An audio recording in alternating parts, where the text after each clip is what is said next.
If I ruled the world, I love them, baby. Okay, hello and welcome to episode number 13. And who do we have in front of us for lucky number 13? Who do we have? We have Gary Bennett. Hello. Say hello, Gary. What's up?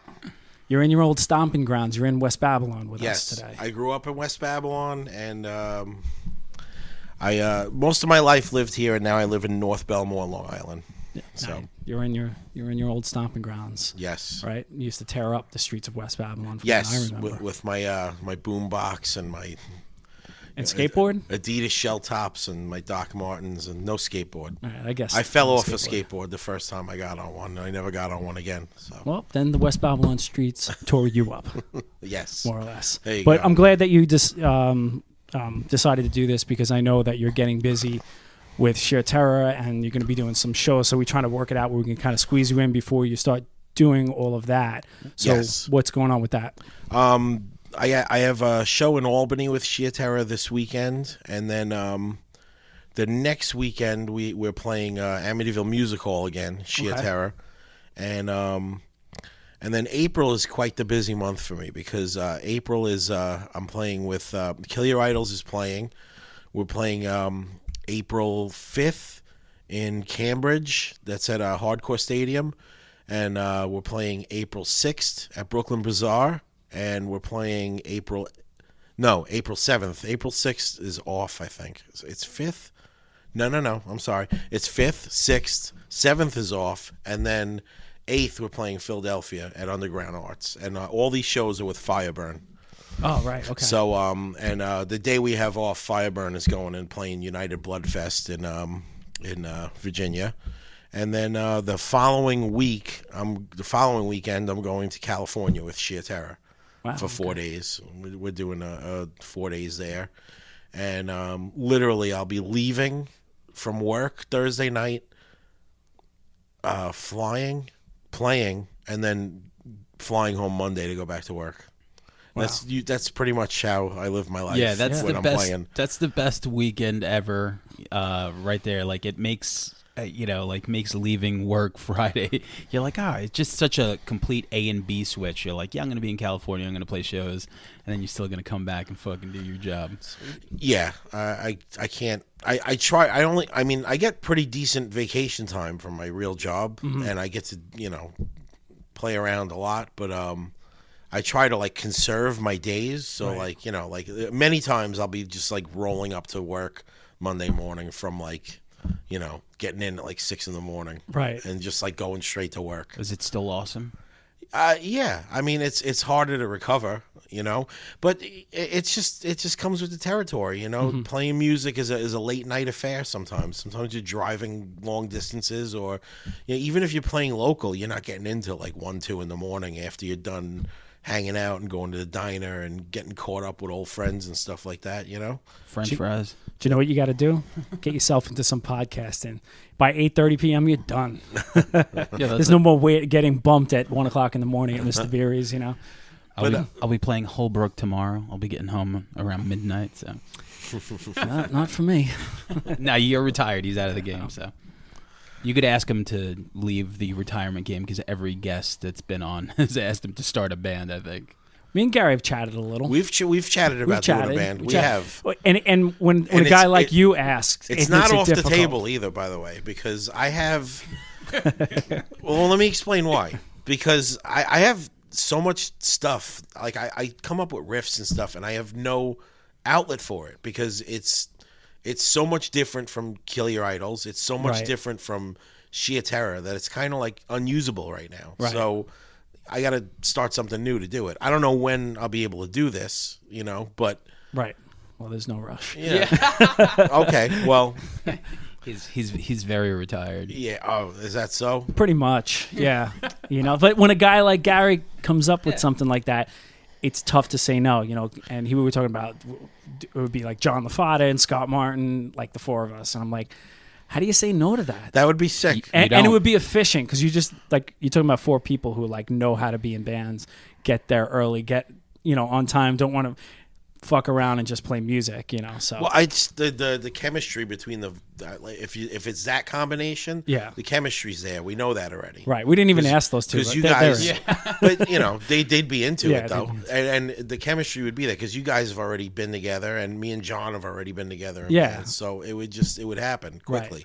But that's my biggest frustration right now. Actually, is that with Kill Your Idols, we're playing shows, but and I'm not going to say I don't have new music for Kill Your Idols, but I'm not sure if that's what we should be doing. I'm not really sure. Like, none of us are really sure. Right. And Andy just moved to Florida recently, and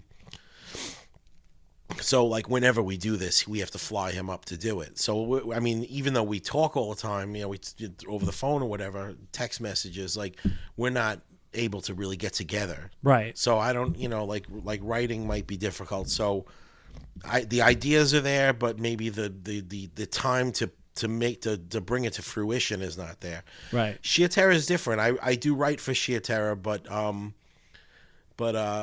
Paul Bearer has a vision of what Shia Terra needs to be. He's the personality. He's the face. So if I write something, if I think it's good and I like it, and I can't get comfortable with it because even if I picture him in my head like, oh, this is what he'll do with it, this will be great. He might just listen to it and be like, nah, that doesn't work for me. Right. And if I send him 5 ideas, he might pick like my least favorite of the 5 ideas. Right. But because that works for him. Because that's how Shia Terra needs to be. Like Shia Terra needs to be the face and the personality of Paul Bearer, and what the kind of face and the personality that he'll put on the song. Okay. So it's not so much about the cool riff that I come up with. It's not was it about always that. like that? Like, because there was some years that the music was different. Was it different because he wasn't like that, or that he did want to go in those directions? I'm not really sure because the reason I've become close to Shia Terra throughout the years is because,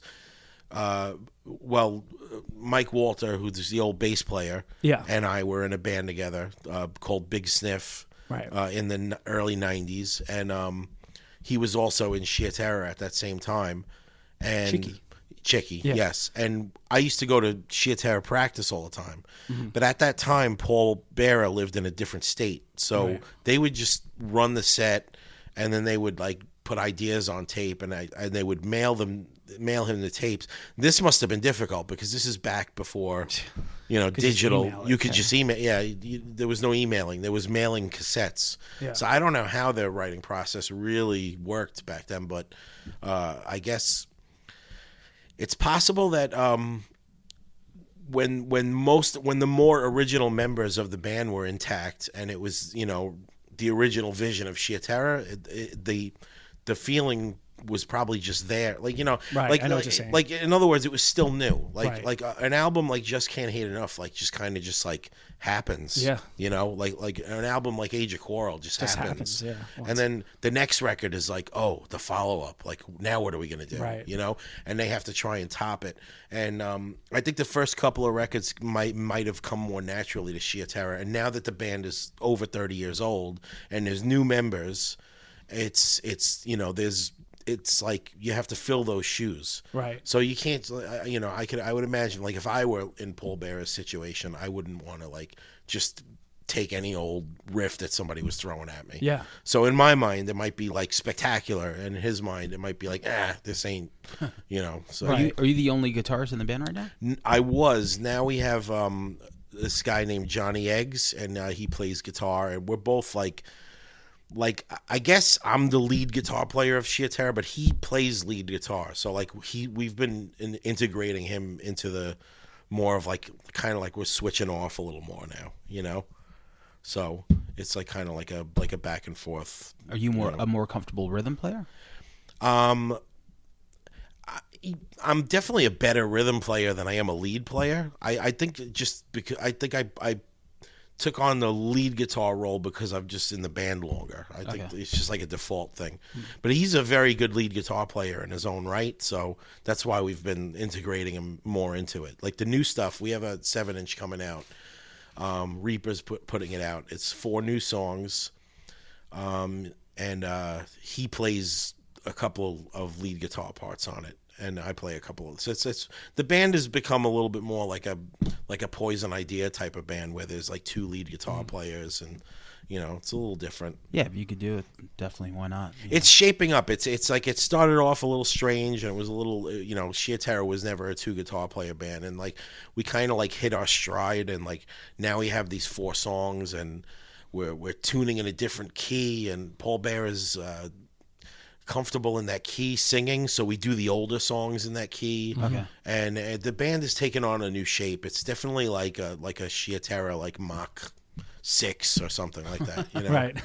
It's different. We're trying to, it's cool because we've kind of just been like playing like the older members' songs all this time, and like now it's kind of like a little bit more our own because we put our own little spin on it. Yeah, because I mean, like after a while, I'm sure for someone who writes as much as you do, it's probably still fun to play those songs, but you do want to move it forward somewhat. Like. Yeah, I love playing those old songs. Yeah, I mean, of course. The guys who wrote those songs are like my heroes. Yeah, absolutely. But like, I mean, playing them in a whole step down in the key of D, and it's a little bit heavier is pretty cool though. Yeah. That D, that drop D once it kicks in. It's a little more thumpy. It's cool. Do you guys play Salome still? Yes, That's my shit. we do play that. I don't remember who the original artist of that Old song is. 97s. Okay, I haven't. I had to like look it up and listen to it and be like, oh wow, that's the song. I'm a huge fan, so much so that I actually just played a show with the singer of that band. I also saw him in Dix Hills. He played somebody's backyard. It was some weird random shit, and I told him, I was like, that there's a band called Sheer Terror, because he's from like Texas, that covers Salome, and he was like, get the fuck out of here. And I played it for him on Spotify, and he lost his shit.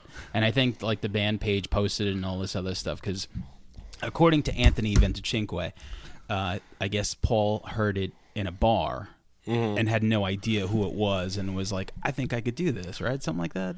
Do you remember? Yeah, I heard something like that. Yeah. That's entirely possible. Sam, I think you know the story better than Gary. No, I think you just told the story. but that's Paul Bearer. Yeah. Like that rings true to me. Like that's exactly how it would happen. He killed it. He did a great job on the recording.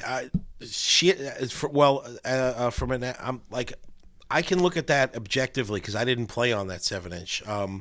Mike D played on that 7-inch, who, by the way, is also the current bass player of Kill Your Idols. And Mike D and I have been, falling into each other's spots since like trading. Yeah, well, since like 94 or 95 or something like that. Like, he would leave Serpico and I would step in. And then, Sheer Terror, this version of Sheer Terror, I helped put the lineup together. I was asked when Paul Bearer wanted to reform Sheer Terror, he asked me first, and I couldn't commit to it at the time because I was in Black Anvil and we were kind of busy at that time. Yeah. So I called Mike D first, and I said, "You want to play in Sheer Terror?" And he's like, "What, bass or guitar?" I'm like, "You pick it, man, because just make it happen. This guy wants to do a reunion." And what year was that? This is like 8-9 years ago. Okay. And like Paul literally had like a dialogue with somebody in Japan and called me up. Was like, "Yeah, I'm putting Sheer Terror back together. So you play and just ask Rafe and Paul if they want to play." And I'm like, I don't know if we could do that. Why? He said, "What do you mean you can't do that? I'm talking to this guy. We're going to Japan." I'm like, I didn't even ask these guys yet. Yeah. He's like, "Come on, make it happen." And I'm like, I called these guys. I'm like, "Yo, Paul Bearer wants us to be Sheer Terror when we're not Black Anvil," and they were all psyched. But like at that moment, we couldn't. The three of us really couldn't commit to it. Right. So it didn't happen. Black Anvil was grinding like they. We were hitting it as hard as we could at that point. Even for me, like I mean, I have a, like I'm a day job guy, like Paul and Rafe are like more like bachelor style. Like they could take off from work and go on tour and stuff. I can't really. But even at that point in time, we were really grinding it out, like trying to get records done and all that kind of stuff. And so I got him Mike D. I got my friend Anthony Corallo on drums. Great drummer. And I met that kid when he was doing Sick of Talk years ago, and we were watching him play. And I said to probably Vinny and Andy and Paul, who was in Kill Your Idol still at the time. I said, that kid is going to be playing drums for somebody, not that band. I mean, even if that band is still together, like he will be like One day he will be in 8 bands. he's gonna. Yeah, he's. I'm like that kid. That's the ringer right there. Yeah. That's the kid we're all gonna be fighting over to play drums for our bands. And I was right. He's still going. Yeah. So I called him and I said, "Hey, you want to be in Sheer Terror?" And he's like, "Really?" And I'm like, "Yo, go get yourself a double bass pedal and start learning how to And a cowbell. Yeah, get a cowbell and a double bass pedal and learn how to play that shit." So, can we curse? Like, is it Yeah, bad? yeah. Okay. So, he did, and then Mike D got Jason Carter from Staten Island, old friends, and that filled out that lineup. But I think the point I was trying to make is that I didn't play on that 7-inch, and when that 7-inch came out, I was like fucking jealous. I was like, man, I should have been in Sheer Terror, but Was that the Spite one? Is that yeah, what but I mean, obviously, it wouldn't have came together as it did if I was involved. It's perfect the way it is. So, I love that cover. Sheer Terror always picks the best covers. Right. It's Oh, always yeah. What was the Cure song, too? Like, yeah. That was like the first time I heard them, because I was never really like a hardcore guy. Yeah. But like that record and like that song, and like it was just, that was like the piece of cheese in the Rat Trap for me, because I was like, oh, now I'm going to listen to these guys. So Yeah. Hey, if the originals don't win you over and the covers do, Yeah. and then they serve their purpose, right? I was too busy listening to the Lemonheads with the rest of the lames. Nothing wrong with that. Nah, I'm just kidding. I was, but But and then Mike left, and then I joined the band again, and then I left. My kid was born around that time, so, and I think Black Anvil was doing another record, so I got hung up. But Mike ended up in the band again, and they recorded the full length, and again the full length is fucking awesome, and I'm like, man, I should have played on that. God damn it. But again, objectively, I didn't play on it. The record's amazing, and I'm psyched to be back in it again, and it's fun to it's Sheer Terror. It's one of my favorite bands of all time. Because you've been in and out, so you were never out for anything bad. It was just because of time and your kid and all that stuff. Anytime I've been out of Sheer Terror, it's because the band was either broken up or because I couldn't commit to the schedule that that needed to be committed to. Right. My wife was I think the time I left Sheer Terror last time was my wife was 9 months pregnant, and we were leaving the state to go play somewhere. Right. And I was like, and that's when it hit me. I was like, you know what? Maybe I should just finish the Black Anvil record, and like those guys are a little like we had like another guitar player, and those guys were a little more lenient as far as like getting people to replace me to play if they needed to tour or whatever. Right. So I just needed to do what I had to do. Right. You understand? You're retired from it. Why Yeah, are you I retired understand. from it? Because it's hard. It's hard to do. Friggin' pain in the ass. It's hard dealing with personalities, different personalities. It's hard keeping the schedule.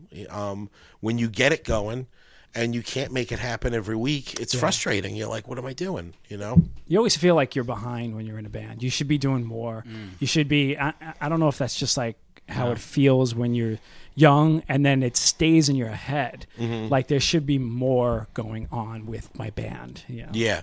And then when you do a lot, then you're like, now all of a sudden it's like, what about the rest of my life? When you're a kid, you don't care. I don't You're care like, about the rest I of my want life to miss everything to do this band. And then you get older, and then you turn around and you're like, well, I do care about missing these things. Well, the thing about being a musician and playing and taking it as seriously as we do is most of my adult life, like I haven't really been in the moment because I'm so focused on what we're doing next. Right. Or what needs to be done next, or what is it I'm not sacrificing to put more into this, know? And me not living in the moment has at the very least like there's some things in my life that like there's stuff I can't remember because I don't, not because I was drunk or on anything, right, but because I wasn't in the moment when it happened. And somebody will bring it up to me and I'll be like, I barely remember that, and that's kind of like, I feel like that's like that's wasted time. Like Yeah. even though I was there doing what I was supposed to be doing, and I probably was enjoying it, I wasn't there. And what's taught me to live in the moment is I told you I just came from therapy. Right. Okay, so I talk to a therapist once a week, and I can honestly say that one of my breakthroughs recently, I'm not sure if my wife would argue me on this or not, but I know how to live in the moment now. Mm-hmm. And what taught me how to live in the moment was actually my son being born. Okay. Because, I saw a picture of him today where he used to have curly hair, and he doesn't have curly hair anymore. Like you have to be in the moment for those things, because Right. those moments will be gone. Right. Like he'll be 12 years old and like not paying attention to me soon. Right. And like right now he's 5 and he's like saying cute things, and he's asking me questions that are deep to him but are hysterical to me, and like those are moments I want to be in. I don't want to miss that stuff. Right. So, and consequently, that changed me, and playing music with the guys I'm playing with right now, which is Sheer Terror and the current lineup of Kill Your Idols, like I'm in the moment with that too. Mm-hmm. Because I'm not really that concerned about what our next move is. I just know we need to play once in a while and Right. and have fun with the people that come and see it. And Paul's got a little bit more of a demand for new. Oh, I want some new music, or I want to do another. But like, it's not. He's not so demanding where I gotta, where I have to scramble. Like it's just kind of like, hey, we're a band, let's do shit. So I'm more in the moment with this stuff, and I'm enjoying it more. And I would say around the time I quit Black Anvil, I was really like not in the moment at Yeah. all. Like I was scatterbrained all over the place. So Well, this therapy is serving you well, Gary. I'm not Very sure. emotionally mature. I'm not sure the therapy is what made me come to that. The therapy is helping with other things. I mean, the therapy, you know what? Maybe I actually sat there. I had this conversation with her tonight, and I said all the same stuff to her about living in the moment. Mm-hmm. And it's I'm talking about it. I'm not sure I reached it there. I definitely Right. reached it like somewhere along the line. But maybe going to therapy helps sort of notice it. realize it better. Maybe But that is a thing when you're young, and I think about old shows or anything, just even a relationship or whatever. It's like you're young and you just don't enjoy it. Your head is looking back and it's looking forward. And then when you get older, hopefully, a little bit of maturity is that you actually enjoy certain things. it all serves a purpose, because when you're young and you're not living in the moment, maybe the urgency that you have is what gives you music that you're doing that punch. Yeah, presumably. If you're doing hardcore music, especially, or any kind of like heavy music, like, you need that urgency. So Right. it all serves And a that's purpose. how you get things done, and that's why you're doing tours, because you're like, you got to get it done. Yeah. You're not sitting around in lotus position like Yes. like we do now, right? Yeah. Gary? Well, I wish I could get into a lotus position. Yeah. Me too. You know what? It doesn't look like it's all that's cracked up to be. I'm trying. But I wonder too, and I don't know how to say this, but I'm just going to ask it. Just say it. What's it like being in a band with Paul Bearer? It's a pain in the ass, Okay. and it's amazing at the same time. Okay. He's a professional ball buster, Okay. but you know that from going to see Sheer Terror shows. Yeah, and I've met him, and the only thing you can, but I don't know him, right? So you just sort of assume that the way he is on stage is the way he is, and I wonder what it's like being. Now, he controls a lot of the Sheer Terror stuff. He calls a lot of the shots. So there's that, and then there's sitting in a van with him on a Tuesday in Kansas, waiting to play. So I just wonder what that dynamic is like. It's fun. I mean, he's very funny, as you know. And like I said, he's a professional ball buster. Like so truly funny. He's Not, truly funny. like, He's clever and no, he's witty Mm-hmm. and quick and funny and like he's like Jackie Gleason funny. right. Great on stage too. And I mean, I guess I probably take it for granted a little bit because I've been around him for so long. Like I forget, but like he's a different ball of wax than a lot of other people. You know, let me tell you something about Paul Bearer. He is true punk rock. Like, he truly lives a punk rock lifestyle. Okay. He does not answer to a boss. Right. He doesn't do anything he doesn't want to do. Everything he does is because he wants to do it. Right. Or he chooses to do it. He's not in debt. He doesn't have a mortgage. Right. He doesn't have, it's not that you and I are less punk rock, but he's more I feel punk. less punk rock right now. He's to be more quite punk honest. rock. I mean, like, at some point, most people involved, like hunker down and Yeah. get a career going, and hopefully they're doing what they like to do. Right. And that's important. But Paul Bearer said fuck it a long time ago, and he really truly just said fuck it, and he lives by his own means. He does not work for somebody. Right. He makes a living playing in sheer terror, DJing. He books shows now, and he works like security jobs, Right. bars, and and all of us have jobs, Right. and we have medical benefits and children and things like that, and, Right. And I'm not saying I'm not punk rock, but he's more punk rock than me. Right. He truly lives it. So, he's definitely a different person. He could be difficult to deal with sometimes because he's set in his ways. Yeah. But he's Paul Bearer, and no matter how I mean, we're friends for a long time now.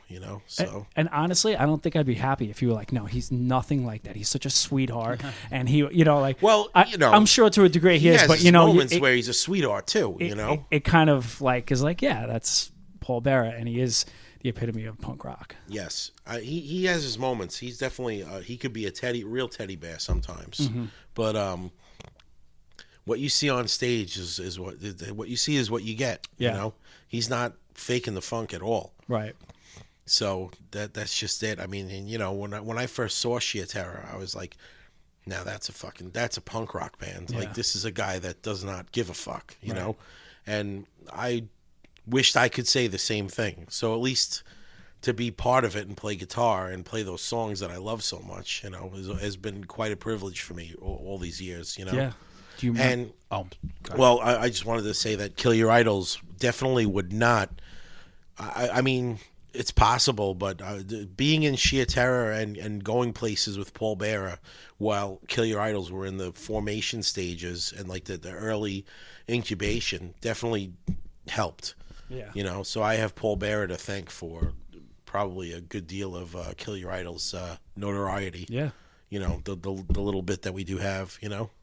And that band is not over, because it feels like it's over, and then you continue to do more things. Are you officially back together, or what is this status really? We're back together, and the tagline we have on the skull on our social media pages says "Never Say Die," because the problem we got into when we did our first reunion. Listen, Paul and Rafe and I were doing Black Anvil, and we were very focused on that. And the reason for Kill Your Idols breaking up when we did was because we didn't see a direction we could take the band in where we could stay the same kind of band and keep doing the same kind of music. Like, we were all trying to like do different kinds of music, So we just let the band go to rest. We figured like, hey, we've been together 12 years, like it's time to move on now. We've had a good run, and ending it off now would be a great way to do it. We did that.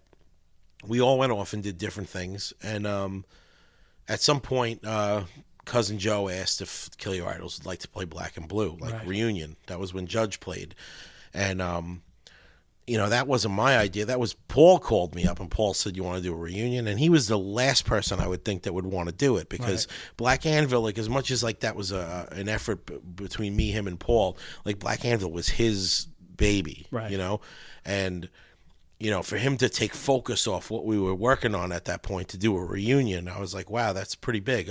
Yeah, of course I'm interested in doing that, and we did it, and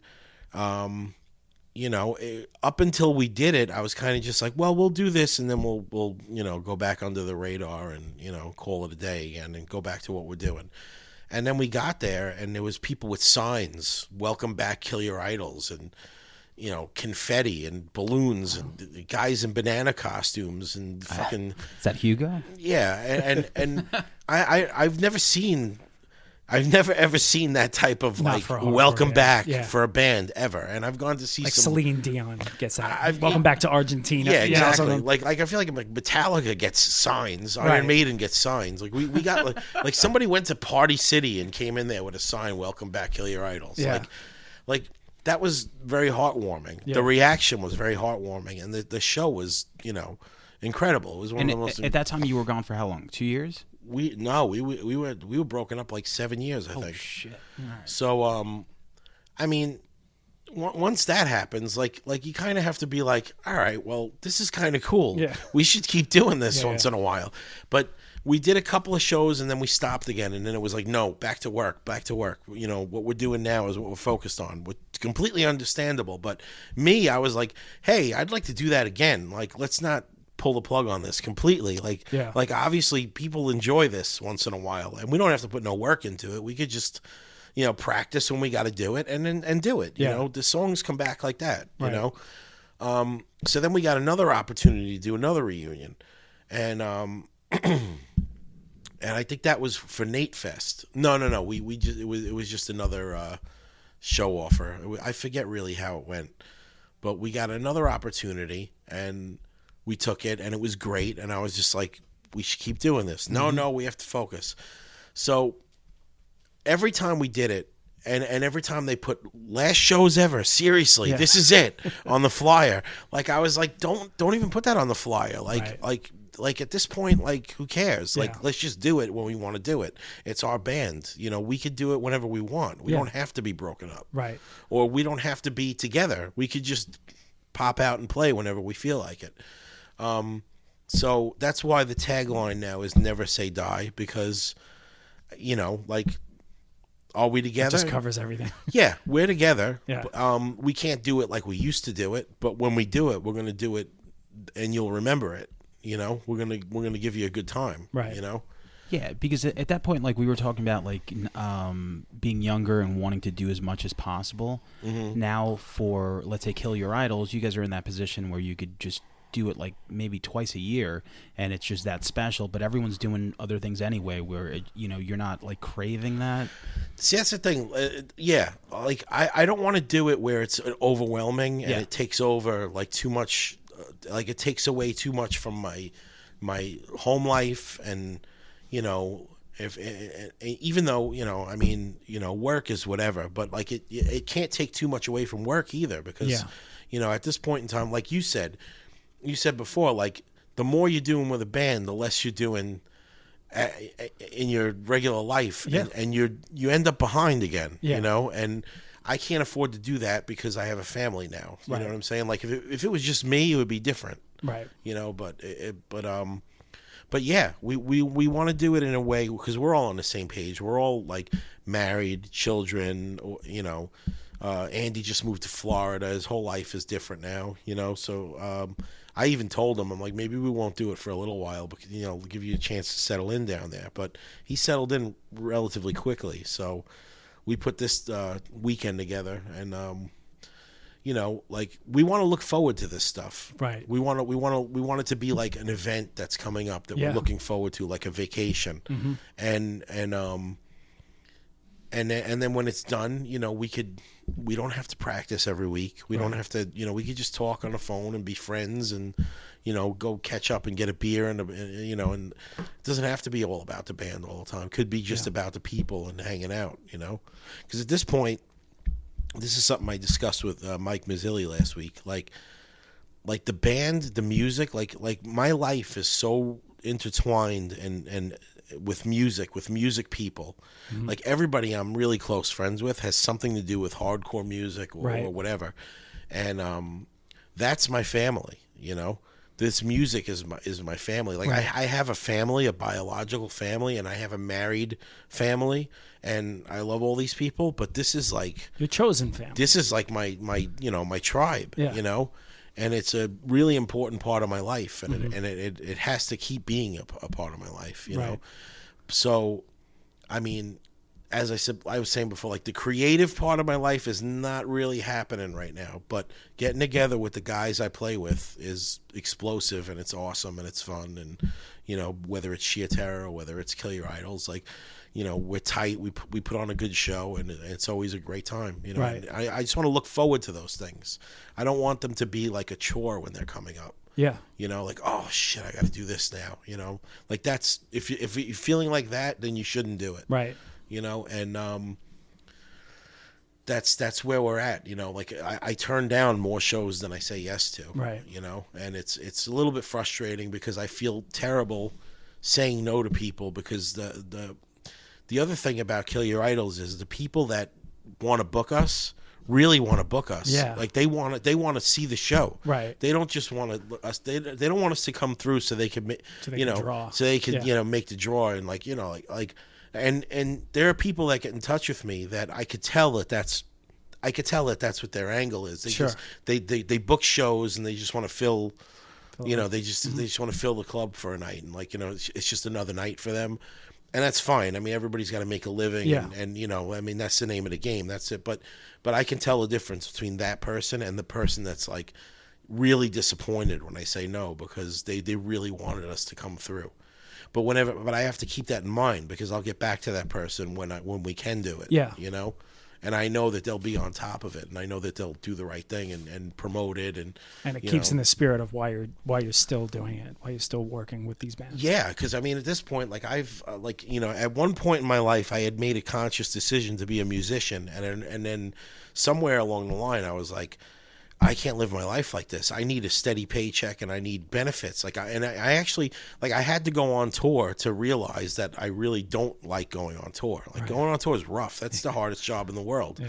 And you have to really be that. Like even as punk rock as Paul Bearer is, like he doesn't even really like touring. Right. He likes going out sporadically, but I don't think he'd ever do it for like a month. You know, that's hard. He has done it. It's but hard to he knows. explain to people who haven't done it, because it sounds like, oh, how hard could it be? But it's 24 hours a day, man. Yeah, and you move the to a different place every night. The first It's not tour I driving. ever went on was with Serpico. Okay. Okay. Kill Your Idols was in its infancy. We had demos. I was playing with some other people, and I ended up not playing with them anymore. And I saw Serpico on Long Island, and John Lisa mentioned that Mike D was quitting, and they needed a guitar player for a tour that they were going on for a month. They had just released a record on Equal Vision. Okay. So I was like, I'm going to join that band because they're awesome, and I like their sound, and I think I'd fit in great in that band. And I'm going to go on tour. So I got the gig and went on tour, and I'll never forget the feeling of we were getting this is happening. I'm getting in a van. I'm going on tour. And Serpico, those guys had already toured a million times. Yeah, actually, we toured with them in might have toured with them in Europe. Yeah, twice, like at and least they were Sleeper. Yeah, That was their. and this is probably like 3-4 years before I did that tour. right, with them. right. So you guys, They were touring Animals. They toured a lot. yeah. So your first tour was when you were how old?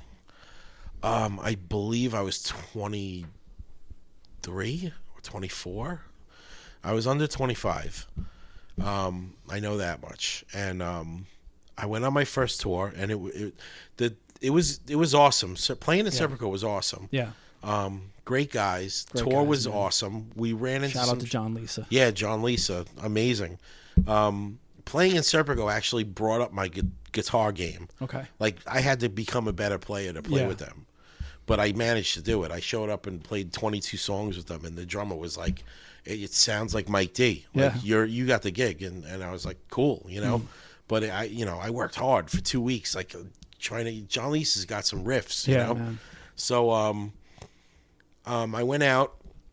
We ran into some troubles on the West Coast, and that's when the tour got a little dark. And getting home was like, shit, are we going to get home? So, like, there's that. There's we need a tow truck to tow us up a mountain because the van won't make it by itself. And then we're gonna let it coast down the mountain. Oh, good times. And then we're going to do 40 miles an hour all the way home and cancel all our shows because the van is way too messed up. Yeah. So that was rough, and that was probably the roughest thing. That was the roughest tour experience I've ever had, because I've been on tour many, many more times, and like that never happened again. Right. Like, we broke down here or there, but you know, it always got fixed like that day or whatever. So and then the worst thing that ever happened to us on tour after that was when 9/11 happened, and we were in Salt Lake City. Oh boy. You know, and we were like, what the hell do we do? You know, that was crazy. But I remember when I got home from the tour with John Lisa, and I pulled up, and my girlfriend was there to pick me up, and I got in the car with her. Her car smelled like a new car, like, you know, and I was happy to see her, and you know, I was happy to be home, and I knew like the next place we were gonna go eat was gonna be awesome, and Right. Can I borrow $5 because I got nothing? she knew I was gonna go. I told her, I'm like, I'm gonna come home broke, but this is gonna be awesome. So she was like, so how was it? Would you do it again? And I was just like, no, I think that's the last time I'll ever do that. I said, I think I'm gonna get a real job and keep music as a hobby. And then sure enough, like that never happened until like, you know, very recently. Right. You know? So I hated it, and it was a necessity. And Kill Your Idols tours were a little different because that was my band, so I took a little more. Yeah. You know. But we had great tours, and even the roughest parts of our tours were still great, have great endings to them, you know. But you know, just living, sleeping on floors, and coming home like one. There's a tour you come home with $50 in your pocket. There's a tour you come home with $5 in your pocket. Whatever it is, I'm up on a roof, you know, roofing a house with my dad the very next day because I can't not work now. That's you know, so that got old. Yeah. And I would probably know, you know, I'm too old to do it now. But I don't know how young people do it now, the way things are. You know? As far as touring? Yeah. Yeah. I look at a band like Incendiary, because we had Dan on, the drummer on our other show, and they're like this weekend band. It's amazing. They only do weekend tours, and I guess, you know what? You know, he's like, they all have jobs, and they can't leave those jobs, and they have 2 weeks vacation. No, I think they do 2 weeks of touring a year. Yeah. And then other than that, they'll do weekends. And Right. I'm thinking, like, that's pretty smart. See, here's the thing. There's waves like Black Flag died for our sins. Yeah. You know, like Black Flag they really road dogged it. Like Shout out to Greg Ginn. they did it with, you know, calling on phone, no cell phone, no internet, Right. phone books, you know, booking shows from pay phones, you know. 7-Eleven maps. Yeah, exactly. And then, you know, when Kill Your Idols started to do it, there was still, we weren't really using the internet at first, but then like after the first 2 or 3 tours, Andy started booking shows on the internet. We had telephone card, then we had cell phones, so things definitely got easier, you know. But things are so much more expensive. See, like the flip side of like when Black Flag did it, it probably sucked really bad, but gas was cheap and everything else was cheap, and hotel rooms were cheap, and coming home and not having money to pay rent might not have been that big of a deal, because you could work that weekend and make it. You know what I'm saying? Like these days, like rent is like, you know, $2,000. Like, you know. But we're also we're screwed up because we think of it as Long Island, but there's a lot of states with very cheap rent, so they all that's can the thing. do it. Like New York, Long Island people, New Jersey people, like how the fuck do you go on tour? How can you do it? You can't. You constantly You can't lose. unless you know, when you aren't on tour, you're working like a dog, like 3 jobs. And I know people that do it, and it's no way to live. Like, you know, it's I like having one job. Right. You Or you know? live at home with your parents or Yeah, whatever it is. That's out of the question now. You know, Right. I mean, I did that But for a while. Younger people in bands, that's what I did you that do. for a while. I was like 30 years old and like in my parents' basement, like, you know, like what the fuck am I doing? Like, Right. you know, like my at one point we moved into a new house, and my brother didn't have a room yet. So me and my brother were sharing the downstairs together, and it was literally like a sheet between us. Right. And I was like, what the hell am I doing? That's like, what me and Eddie Reyes shared a room. We lived, he lived on one side of the room. I lived on the other side of the room because because of music. Yeah. What's that guy doing now? Yeah. Well, I worked out gotta say, Eddie Reyes is well known for a lot of things, especially Long Island. And when it comes to I do have to say that although Eddie Reyes didn't get me into hardcore because I was already into hardcore, Eddie Reyes woke me up to the fact that there was actually a hardcore scene on Long Island that I just didn't really know about. Like, I went to hardcore shows on Long Island. I went to like Sundance to see Sheer Terror and Sick of It All, and Token Entry played there, Bold, Youth of Today, blah blah blah, you know. And I went to Reds, and I went to you know, but most of the shows that were hardcore I went to in the city. And I remember at one point I was in high school, and I was in Wilson Tech doing advertising art. It was, you know, Wilson. That's the vocational school on Long Island, Wilson Tech. And at that point in time, like, I was still very much into hardcore and punk, but I was really into like Earache stuff. Like, Earache was putting out a lot of like that was like the heyday for Earache, like Carcass, Grindcore. Napalm Death, and you know, Bolt Thrower and whatever like that. So I was really into that at that point. And I met Eddie, and he was playing drums on the desk, and like his feet with a double bass on the floor. And he was like jamming out on the desk, and he had his headphones on, and I said, that dude's definitely listening to something heavy right now. So I went and talked to him, and what do you play? Yeah, I play guitar. So like we hit it off, and you're in a band? Yeah, I'm in a band called Mind Over Matter. And like, you know, everybody's in a band. And then you guys had a demo, and then I went to the first Mind Over Matter show, and there was a lot of people there. And Neglect played, and Neglect was it Neglect, or were they Vice Our Grip first at show that was time? Sundance. Was Vice Grip? Yeah, it would have to be Vice Grip. I don't know. So Ed, I had no idea that this world existed. Like this was like a new wave of Long Island hardcore that was happening like underneath my radar. You know, and I started coming around. You remember? And you guys were already at it a couple of years. And I was like, where the fuck have I been? You know, like, and I have Eddie to thank. I mean, I'm sure I would have stumbled upon it eventually. But Ed is what drew me in. He's the nucleus, man. He's He's really- the 6 degrees. Ed Reyes is the nucleus of Long Island hardcore. And he comes up on every show. Every show, it's amazing. He is like I mean, that's it. Everyone mentions him. It's like, we got to get him on. He brought everyone in. Well, seriously, like I, you know, I went to go see you guys play, and you guys were awesome. I think it might have been Sparks or something. I'm not sure. It was one of those. It was a rock club. But you guys were great, and then I was like playing with some.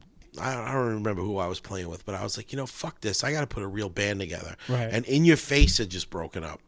And I said, me and my friend John, like that, we're you know, we were like music buddies. You know, we got into all hardcore together and everything, metal, whatever.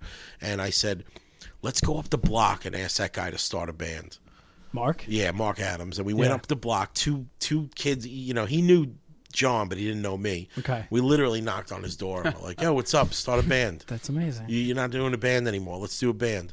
And that's how Big Sniff started. And John didn't end up staying in the band because of whatever reason, but that's me and Mark. Like, Mark and I hit it off, and he liked my ideas, so we ended up getting Chicky and Albatross, and that's how Big Sniff started. And then we started playing shows together, all of us. Because Mark Adams, In Your Face was one of my favorite bands. Mark Adams, me and Tommy Cargan were talking about this, was one of the best front men ever. He's underrated. And he, like, Tom kind of brought it up, and I don't know how I kind of forgot, because I just haven't seen Mark in years, and he's not around. And I was like, I think I probably bit a lot of his style. He was just very, very good at it. I could see Tommy taking influence. I don't see it in you. You were a very unique vocalist. You had your own stage presence, and vocally, like, you had a whole other thing going on. I just remember it being very unique to me, and it was heavy. You know, it was heavy and it was atmospheric, and you knew how to, you know, you started using effects, and you know, and Beal started doing that too. And, I copied off of him. Oh, okay. But he used it at practice, and he didn't use it live at first. And I figured out how to use it live. So then it seemed like I did it first, but he did it first because we practiced in John's basement. And I was like, oh, he's got this pedal hooked up. And I started using the pedal. Yeah. Because of him.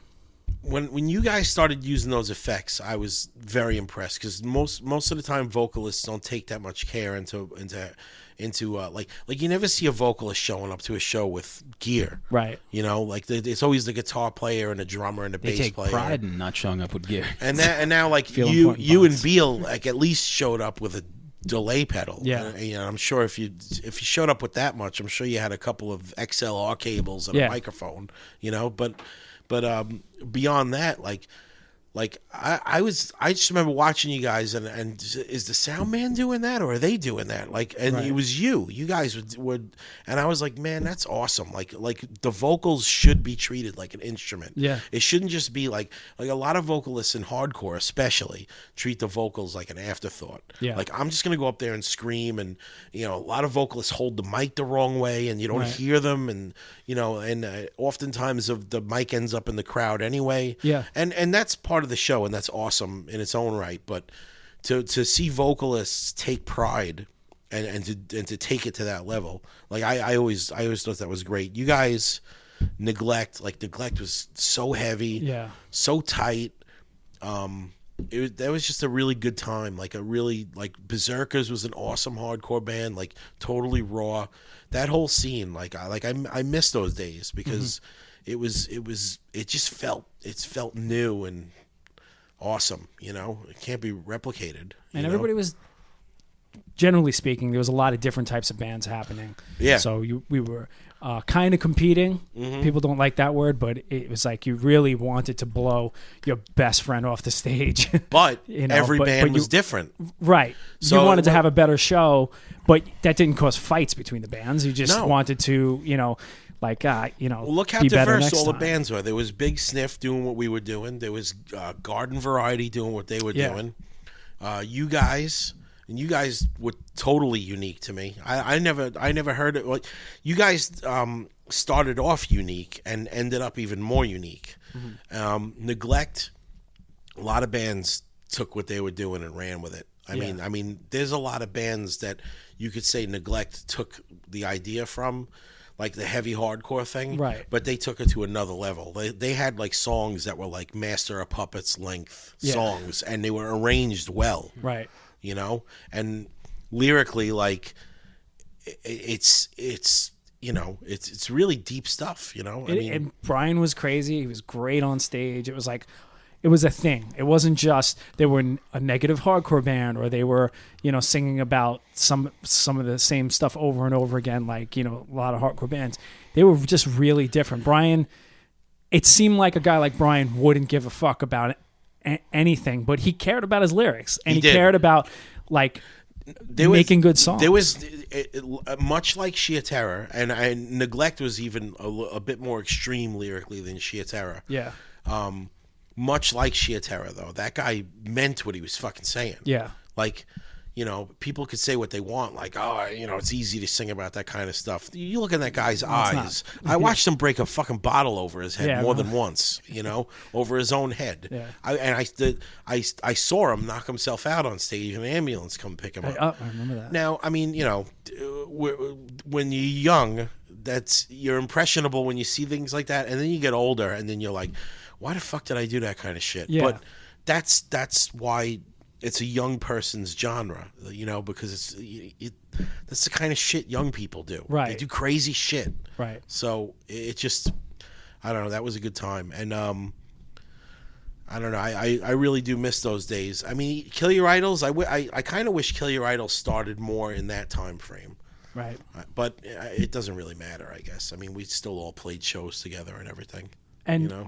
are you doing anything with Death Cycle? So, because I know there was a breakup and then there were shows after. Since we're moving in like concentric circles into your history. Death Cycle's kind of just asleep at the moment, I guess. We had some problems. I'm not going to get into the problems too much, but again, if you're doing something half-ass, don't do it. Right. So I would rather just not do it for the moment, Right. Because I don't want it to be half-ass. I want it to be serious, So it's not over, I guess. I mean, like, at any point in time, like, I don't want to say we're broken up, because that's like, You learn that lesson. it's too fine. Yeah, I learned that lesson. Me and Ron are great friends. Me and John, we're all great friends. Yeah. John LaFada, we were doing Death Cycle without John LaFada, but I was still hanging out with John LaFada. Yeah. We had differences for the moment, but then we resolved them, you Right. know? So, and Paul is very much my friend, and we all get along fine. Like, I mean, at any point in time, we could just have a reason to do it and just do it. Right. My biggest thing is if I did it, I would want to do new music again, because it's frustrating to just play the same songs over and over again. Yeah. Like, I want to bring some new music to the table, but who knows? Maybe we'll find a reason to do it again. Yeah. Yeah, I was just gonna say, are you, as far as new music goes, Kill Your Idols put out a record so long ago, and I know that. I mean, you seem like someone who's stockpiling like a lot of songs. Is there any chance that you would actually make a new record, or is that still something? I feel like Gary's like Prince. He's got like a vault. You got the vault. I do have a vault, but I have songs that are very Kill Your Idols esque. I need Andy to write something for them, otherwise they can't be Kill Your Idols songs. Right. You know what I'm saying? Is that are you saying that Andy doesn't write quickly? No, I'm saying at the moment we're not in writing mode. Right. But like, let's just say, like, after this weekend that we're playing. Yeah. If Andy goes home and calls me up and says, I just wrote 3 songs, then I'm gonna do it. We're gonna do a 3-song 7-inch. We ain't gonna do it full length, Right. but we're gonna do a 3-song 7-inch. I think Kill Your Idols has enough of a catalog where we really don't need to break our backs making a full length. Right. Like, who needs a full length of hardcore songs from a band that already has several full lengths out? You Right. know. Yeah. Like, we're not gonna do. If we were a band like TSOL or something like that kind of, like, a little Sure. bit more like cerebral, like, then maybe we could do I don't want it to be different than what it is. I want it to be hardcore. I want it to be like, 2-minute songs, verse chorus, mosh part, like, I mean, am I capable of doing more than that? Sure I am, but I want Kill Your Idols to be a hardcore band. Right. I don't want it to be any different than that, so that's it's. And if you're just doing like select shows here and there, then there's no reason. I mean, the catalog is there, like you said. It's just like, that those are the songs that everyone's familiar with. So, I mean, I guess it would be fun to just do a 7-inch, like you said, if that is in the cards. But we have literally, like, I'm not even joking about this, like, probably 150 songs we could I'm talking like 150 songs that aren't even in the set that we could just put back in the set. Yeah. And the set fluctuates a little bit. Like, it's going to be a little bit different this time than it was for the last couple of shows we did. But the reason, let me get to the reason why we did this. Originally, Kill Your Idols we did our last show in Patchogue with Paul and Rafe. Okay. in the band, and there was a rift, and that was definitely going to be it. Okay, so I was like, well, that kind of sucks. That's a shitty way to end things. Yeah. It makes me wish we didn't even do it again. You Right. know, so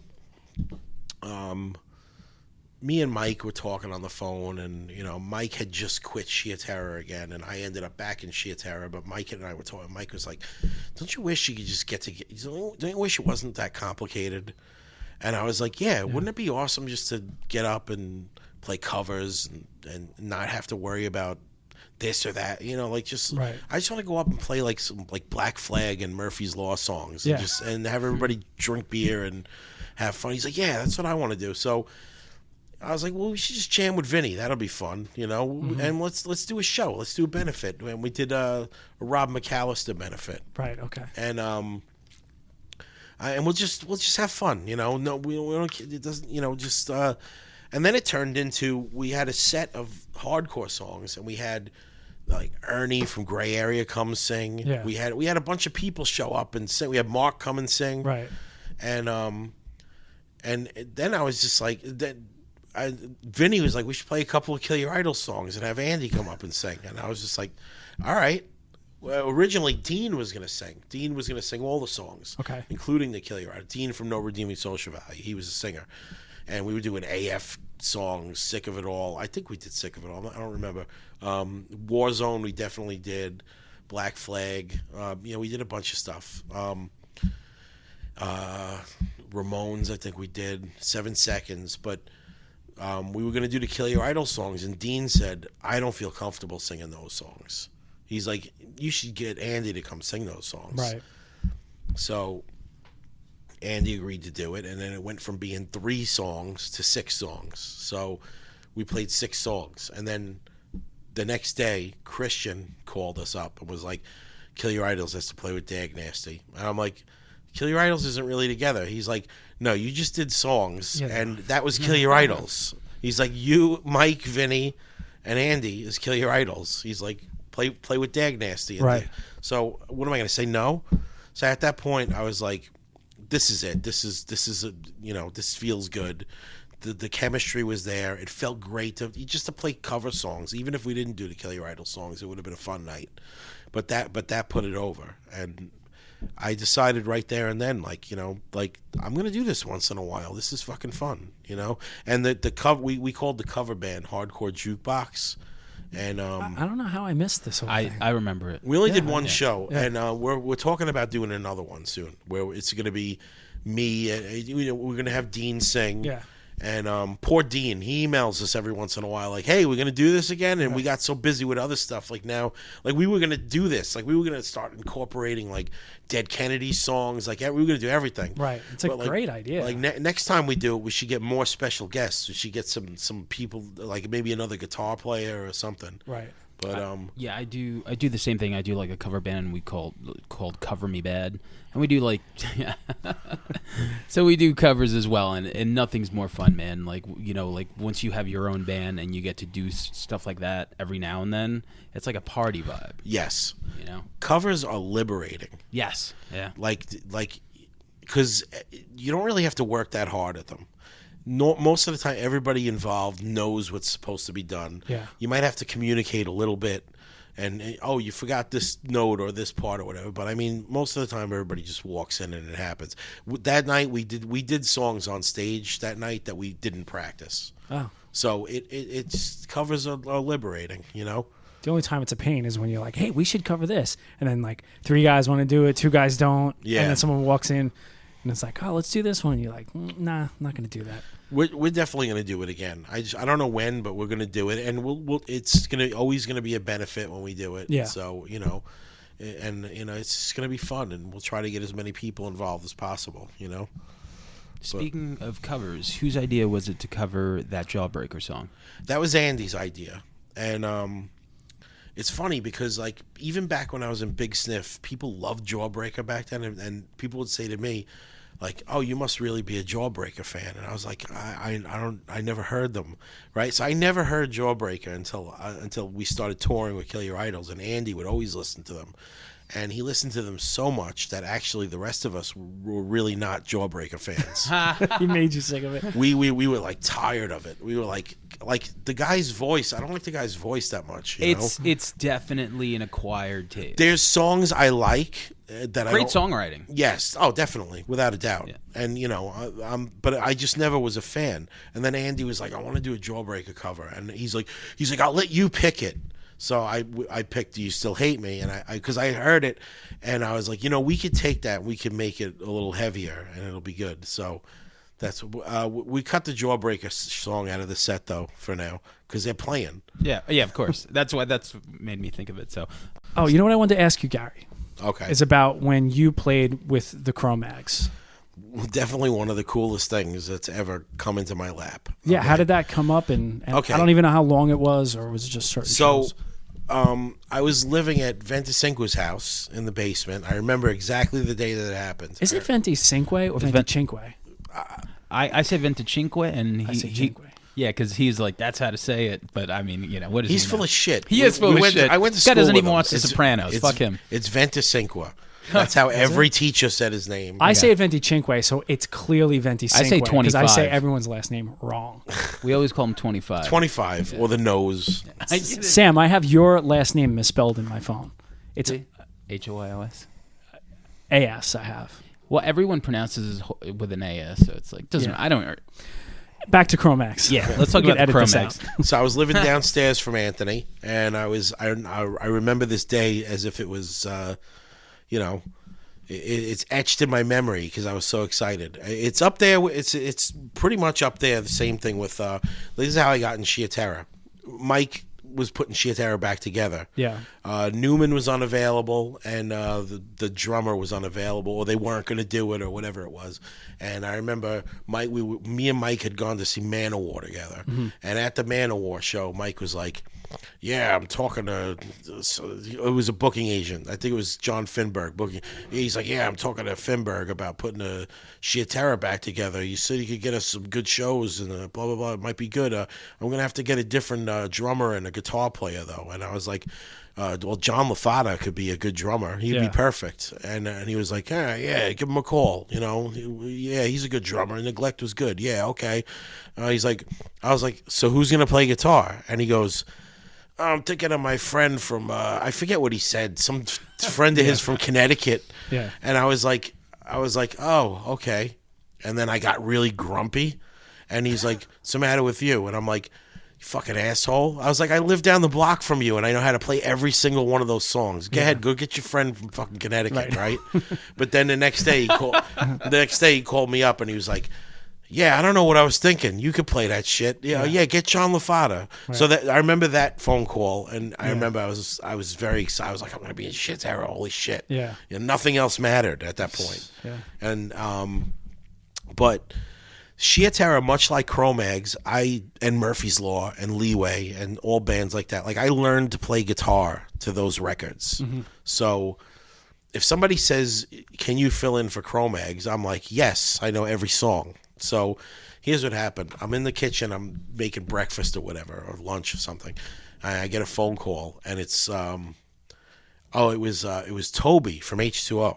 Okay. Toby's like, "Yo, John Joseph's looking for somebody to play guitar for cro-mags. You think you could do it?" And I was like, "Yeah, I could do that. See what he says." Okay. He's like, "I'm going to give him your number." Okay. Pretty sure Paul Delaney had something to do with this too. I think Toby talked to Paul Delaney first, and Paul Delaney was like, "Gary," and then I got the call from Toby. So then, I'm thinking about it. I'm perseverating on it. I'm like, "Is this guy gonna call me? Like, is John Joseph gonna call my phone? Like that's like, to me, that's like Elvis Presley calling my phone. You know, all of a sudden I get the phone call. It's John Joseph. He's like, "Yo, is this Gary?" I'm like, "Yeah." He's like, "Yo, what's up?" He's like, "I was just talking to my boy Toby." He's like, "We need a guitar player to fill in cro-mags. He says you the man for the job." And I was like, "Yeah, I know every song. Well, let's do it." So he set it up, and I remember I got there, and it's really funny. I was working at Merch Direct at the time, and I told Tommy and Beck about it. And they, I told them, like, "I'm going to go practice with cro-mags tonight." And, Mackie and John. So, of course they were like, "Well, no, Harley's not involved in this. Right. It's just Mackie and John." I think AJ from Leeway was going to play bass this time around. Okay.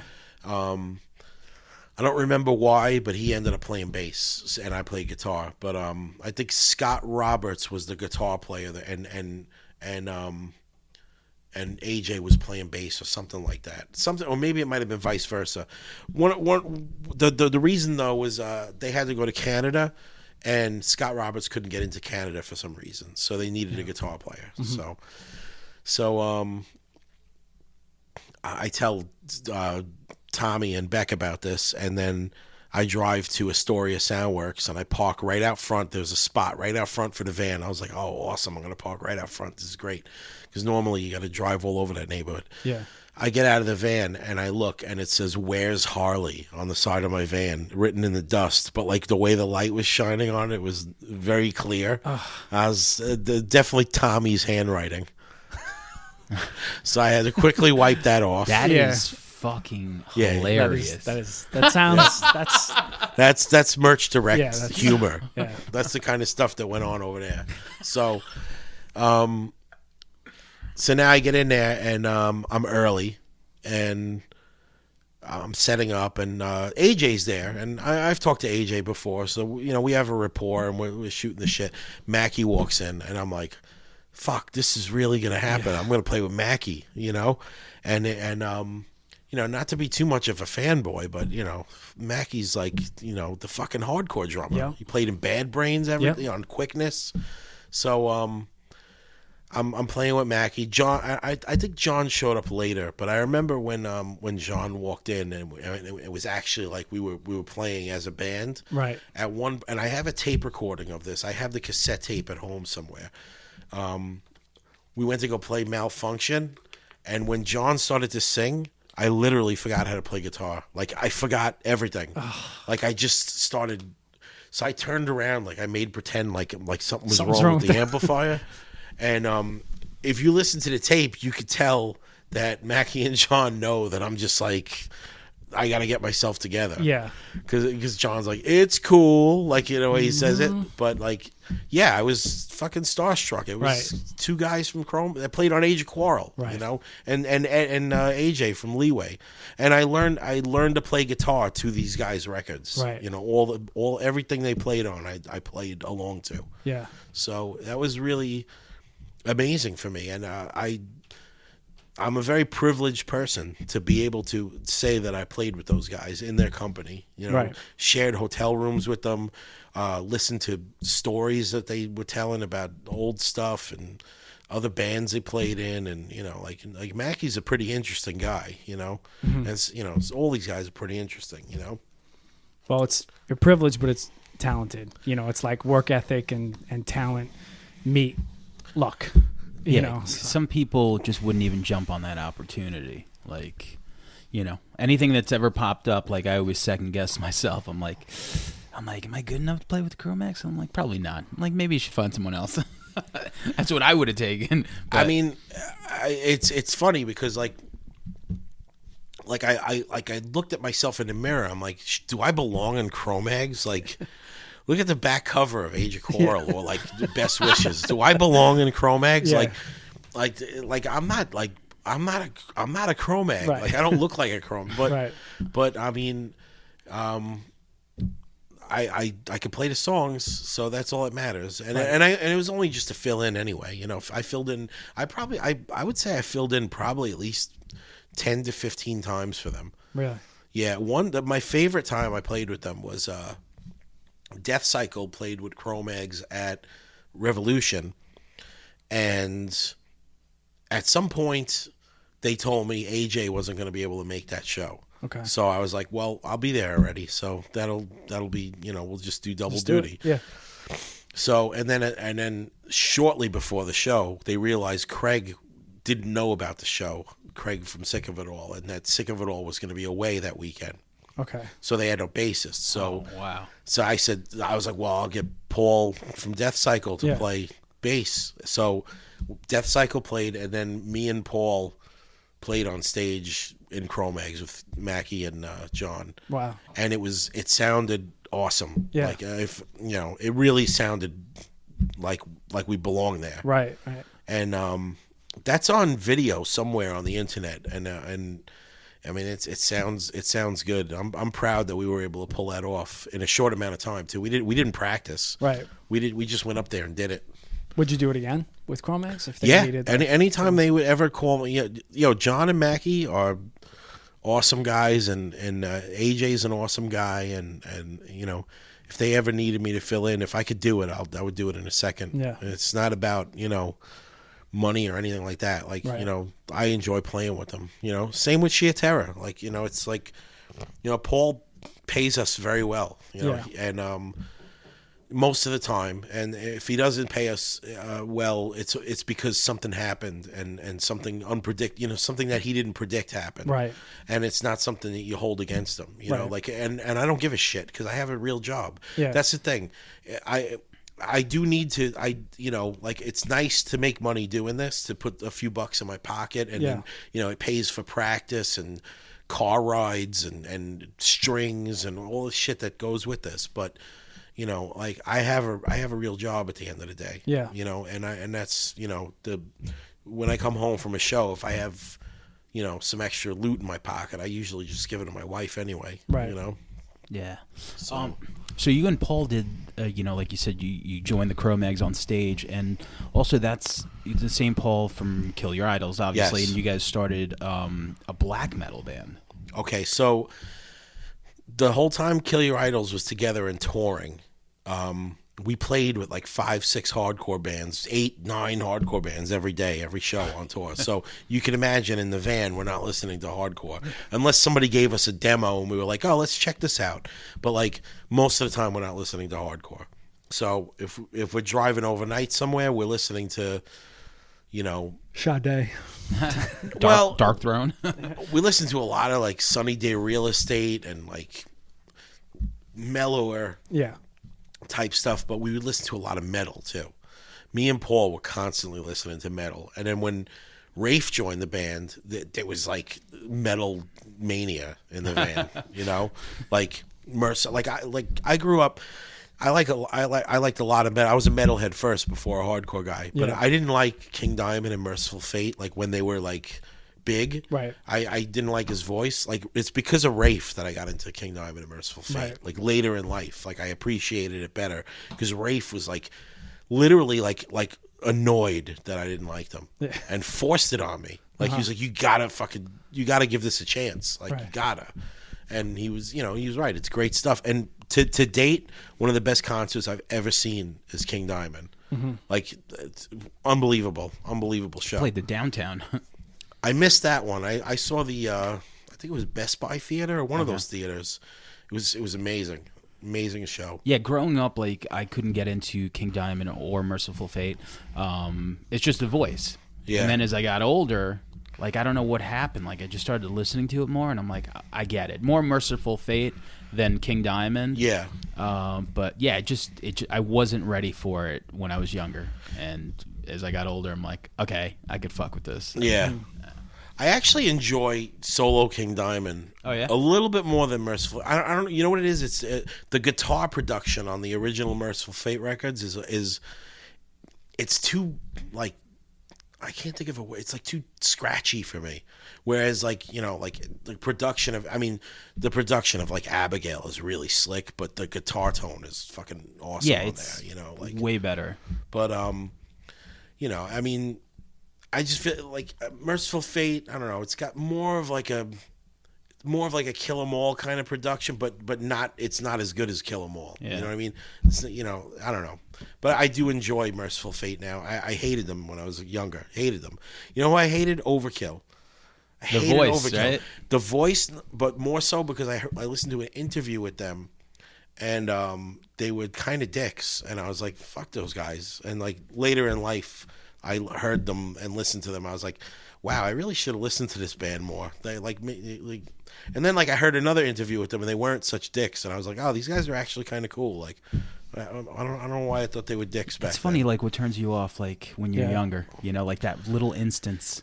All they had to say was one thing. Like what could he have possibly said when I'm 15 years old? What could he have said that offended me? Like I don't know what I don't like. I don't even remember what he said. I just remember walking away from Fingers Metal Shop being like, that guy's a dick, whatever. But then I came to really love them. Yeah, I mean they and that's a band that once again still puts out really great records. Yeah. Even more now. They kill it. Like at Ironbound, there's some like records that came out in like the last few years, and I know that they're like a working band too. I think they actually all have regular jobs too. They do, and then when they get together, they put out the records, which seems to be like the climate now. Yeah. Everyone has their main gig, and then they'll have these bands. You can't survive without a job in the tri-state area. There's like. I don't know how bands anywhere do it, but definitely not in the tri-state area. You have to have a life outside the band, like something else. Like if you really beat the system and you have a job in the industry of music besides the band, I guess that's cool. But because at some point, even if you tour a lot, at some point you stop touring. Yeah, even if you tour like a maniac for a year and a half, at some point you stop and you record and even if you're making decent money at shows, it just seems really hard to sustain unless Well, you live in the middle of the country somewhere where it's That's much the other thing cheaper. too. When the band becomes a job, like is that really what you want? Like you have to make that decision. Yeah. I decided that like, well, I didn't want Kill Your Idols to be my job. Right. You know, like maybe I could be in a different band that could be a job. Right. But I can't play in a hardcore band and have that be my job. Yeah. Like because it's a really, bad paying job. Right. You know. But then you tried to do it with Black Anvil, which was like a black metal band. So we listen to metal constantly. So we were just like, we have to do a metal project. We got to do a metal band. And all our hearts are in metal, long before we got into punk and hardcore. So Black Anvil, the concept of it started off more humorous than serious, actually. And I'm not sure if I should be talking about this, but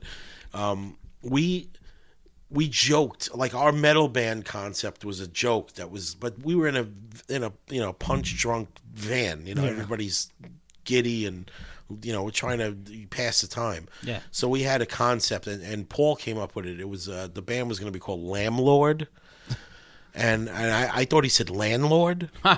And he said, no, Lamblord. And I was like, so immediately the cover concept that I thought of was it would be Baphomet, but he'd be wearing like a suit, like a tie, but not a nice suit, like like an old guy, like with a tie and like a tweed jacket.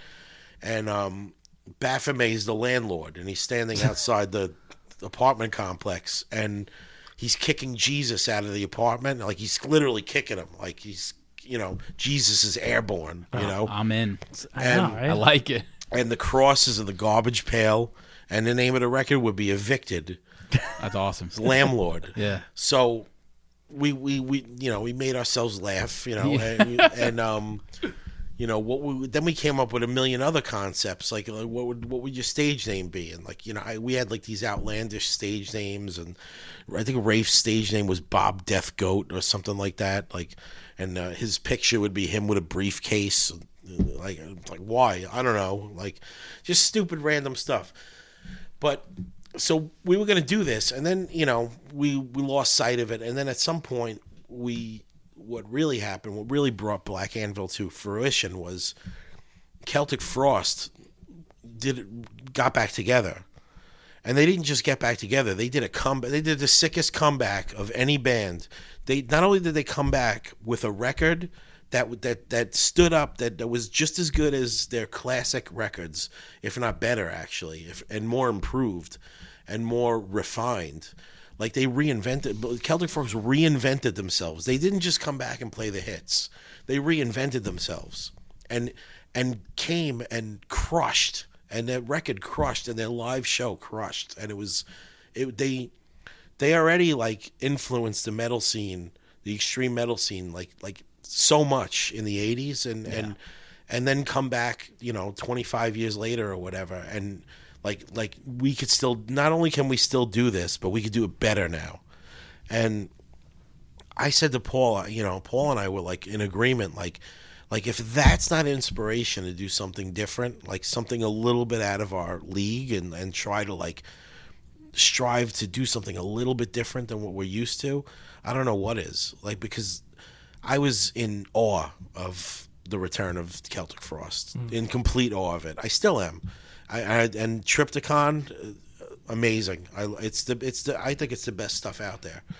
Like, to me, like when it comes to metal, if you ask me what my biggest influences are, I'm going to say Black Sabbath and Celtic Frost. Okay. Hands down, without a doubt. And Triptychon, just Tom G. Warrior in general. Perfect example of a guy who is not a classically trained musician, but will make mincemeat out of the most talented guitar players out there with his sound, with his ideas. He's a true artist, and that was, that's always influenced me. And, not to take away from playing hardcore, but like I wanted to step into that realm. I was like, what, I think we can do this. And Paul agreed that we can do this. And then we got Rafe involved, of course, because, who else would we get involved?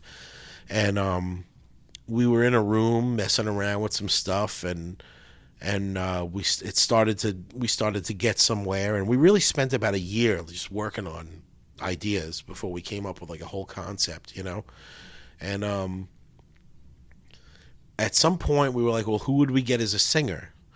And we agreed that this was the three of us, and to bring someone else into it would spoil the dynamic, because we know exactly what we want. The singer, no matter how good he is not going to really understand what we want. So one of us has to learn how to sing. So That's a tall order. I mean, especially if not just to sing, but to sing and play. Yeah. Because because originally we were just going to be a studio project, and then at some point, Paul realized he could actually sing and play at the same time a little bit, and then it's my wife will tell you. My wife will tell you, like, every time you start a project, I'm making the quote unquote symbol with my fingers. Whenever you start a project, it turns into something that's like in Europe a week later.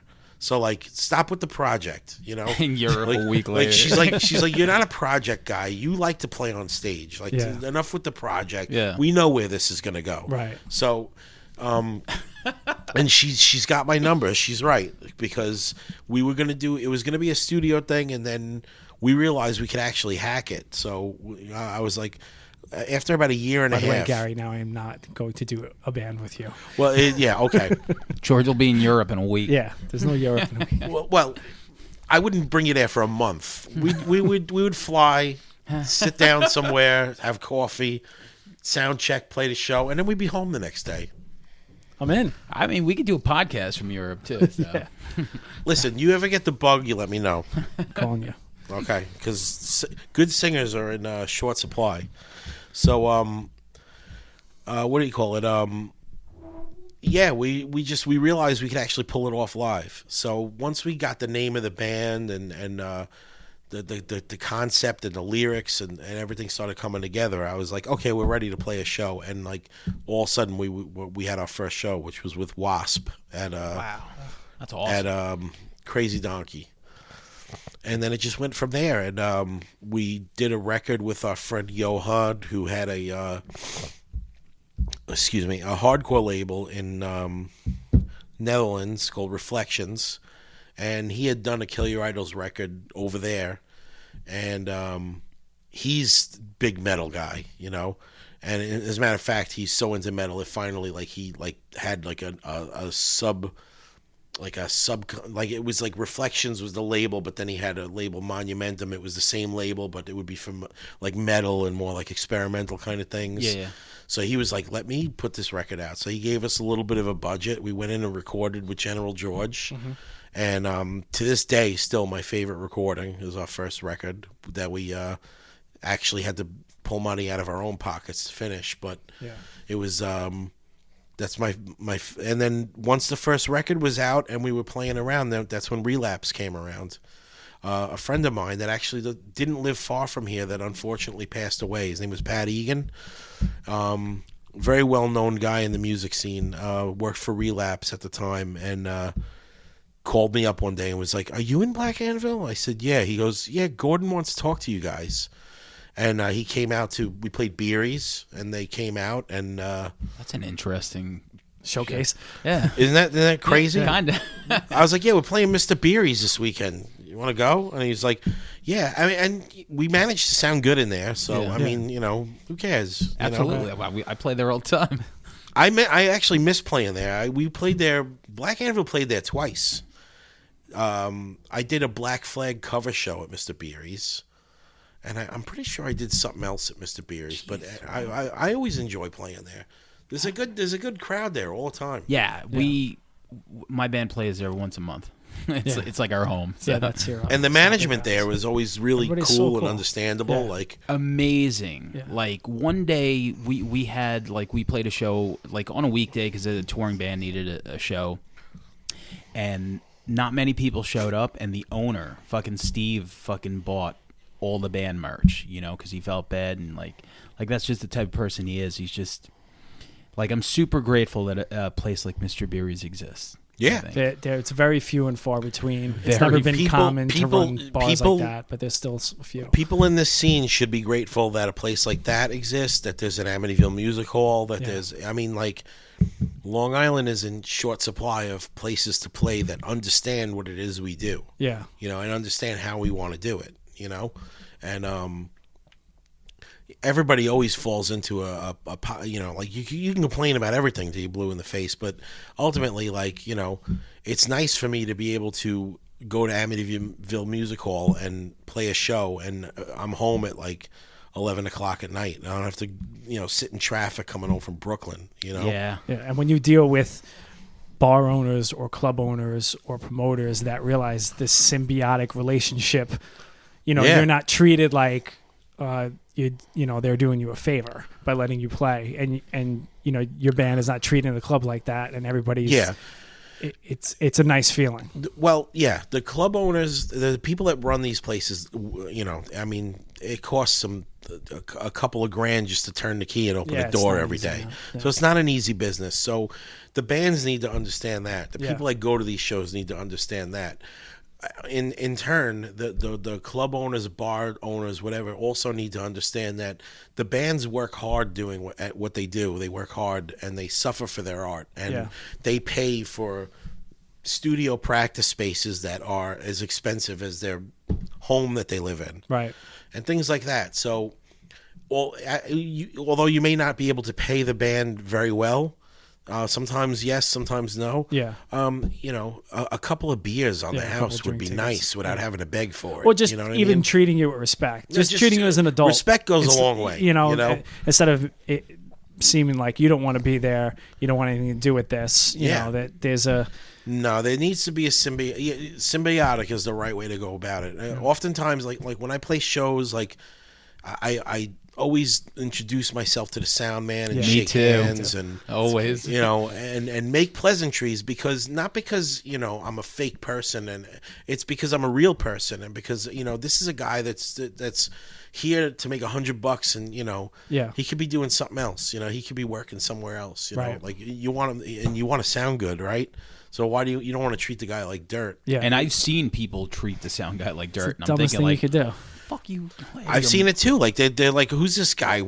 That's the fucking guy making the sound. Like, what are you talking about? Who's this guy? Because it's the same as the waitress spitting in your food if you're a dick to her. So that guy's in control. Don't be a dick. Sound men get shit on, man. Yeah. Like they people look at them as like the help. Yeah. And you can't do that. You have to be respectful. Like, how did this guy end up here tonight? He's getting paid to put microphones in front of your stuff and make you sound good. Right. And he has control over that, Yep. So if you're not nice to him, he could just go out back and have a cigarette while you're playing and not turn any knobs, you know? So, but, what were we talking about? We were talking about Black Anvil. Yeah. Yeah, look, so you figure there's like three-fifths of like Kill Your Idol in this like black metal band. What did like the built-in audience that you guys had? Here's what happened. Most of the people that supported Black Anvil were crossing over from the hardcore scene and were becoming more interested in metal, not just black metal, but metal in general, It was perfect timing. Municipal Waste was getting big, and most of the people that go see most of the people I knew at the time that were into Municipal Waste were hardcore punk people. They crossed over into metal. Now they're more of a metal band, but I mean, they like Municipal Waste to me is still more like a DRI kind of band. Absolutely. Where like there's metalheads, but there's punks and there's people in between. And the only band that's more than like DRI than Municipal is Iron Reagan. Right. Which shares members. Yeah, absolutely. Same singer. So, but here's the thing. We didn't expect this to happen. Like we tried to do Black Anvil incognito. Like we knew some people would know. We didn't want like the world at large to know it was Kill Your Idols guys, because we thought we would be judged on that by reviewers and stuff. And it actually worked against you. It worked against us a little bit, because there was no mystique. Like it was kind of just like, it's these guys that play hardcore and now they're playing metal. Like as if like, I mean, one of the most hardcore guys I know is Todd Youth, and that guy played in hardcore bands, metal bands, plays with Glenn Campbell, played with Ace Frehley. Like if you're a musician, you can play anything you want. Right. It doesn't matter. The Beastie Boys could do hip hop better than anybody. Right. And put a 4-piece band together and play hardcore harder than anybody. Right. They just know what to do. Right. So not to compare myself to the Beastie Boys, but you know what I mean. Like if you want to do it, you could do it. You put your mind to it, you do it. It's not like we just said, "Oh, let's play metal," in the next. Like we spent like a good year and a half, like refining this, Right. and we wouldn't have went on stage with it if we didn't think it was worthy of it. If we thought it sucked, we would have just stopped doing it. And I remember sharing a studio space with you. Yeah. And it's like, Sam, it's like, those studio rooms over in, the one we had like in Amityville. Celador? Yeah. And basically our half of the room looked like what you would expect aging hardcore kids' room to look like. There's flyers all over the world, all over the walls and everything, and the carpet's all fucked up. You get over to where Black Anvil plays over in the corner, and it's perfectly packed away, perfectly neat, but like black and red, like curtains and upside down crosses. I walked in one day, I'm like, is Black Anvil like sacrificing goats in the corner? Okay, like, so what the hell's going on? Are they over selling there? halal goats? Here's the thing. Doing the music, doing what we were trying to do and trying to get the vibe we were trying to get. Yeah. Sometimes aesthetics are everything. Like human beings are very like symbolic in nature. Like we need symbolism. We latch on to symbolism, and oftentimes we're actually offended by symbolism. You know what I mean? Like, in today's climate, you see that, Offended by everything. Everybody's offended by it. But that's because, things hold, a symbol holds weight. Right. It carries a lot of weight. So, like, I'm friends with Tony Scaglione, who played in Whiplash and Cause for Alarm, and he actually played in Slayer and filled in for Dave Lombardo on the Rain and Blood tour back in the day. So he was in MOD. Like, the guy played. So I always ask him about Slayer. Like, every time we're together, we always have Slayer conversations. He never runs out of stories, Right. And he told me that the Slayer practice space is fucking scary. Right. Like, you go in there, like, there's upside down crosses, there's anything you could think of that's scary and or offensive is on the wall, on the walls around them, and there's candy. Like he said, it was a scary place, and the reason they did that was because they wanted the room that they practice in to have weight. They wanted it to be heavy, so that everything they did was heavy. Right. And who's heavier than Slayer? Yeah, it makes sense. Like you have So I like that because it's like such a commitment to, then it doesn't feel like it's just a band. It's like, it's like, oh, Gary's moving in, Black Anvil, whatever. And then you see that and you're like, they're committed. Like it changes the vibe. It really makes a difference impression. because when Kill Your Idols got back together to play, and it was guys in Black Anvil playing in Kill Your Idols, and we practiced there, the vibe wasn't right. It didn't feel right. Mm-hmm. It didn't feel, it didn't feel right till we got on stage. Right. Because we had to get the fuck out of that room. Yeah. The room was too heavy. Because we had black and red, and black and red and white has been like, me and Paul and Rafe have this thing where, like, the colors of Kill Your Idols are black and white and red, and we if you can, like, color is very easily associated with sound. Like, when you think of Type O Negative, what color you think of? green. Yeah, and there's a lot of things like that. Right. So the first Kill Your Idols record that me and Paul played on together was all black, white, and red. No Gimmicks Needed is all black, white, and red, and silver, but always black and red. So, like, we decided that those were going to be our colors. Like, we're always going to incorporate those colors. So, like, and then we come to find out that actually black, white, and red are actually. And I'm not a Satanist, and I'm not spiritual in that way, really. Paul and Rafe are more so than me, and I'm actually not really a black metal guy. Like, I like black metal, but I'm not like a black metal guy. It wasn't my idea to start a black metal band. I just kind of went with the flow with those guys because that's where it was headed. Yeah. If I had my way, Black Anvil would have been more like Judas Priest. Okay. Or, maybe more, like something with, like, I was like, let's get a singer.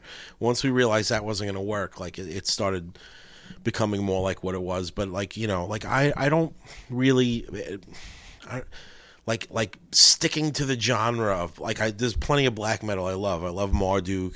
I love, lots of Dark Throne, lots of bands like that. But I'm not a black metal guy. Yeah, I mean, traditionally, I'm not like I could fuck with maybe like something like Cradle of Filth, but that's even still kind of theatric. Yeah.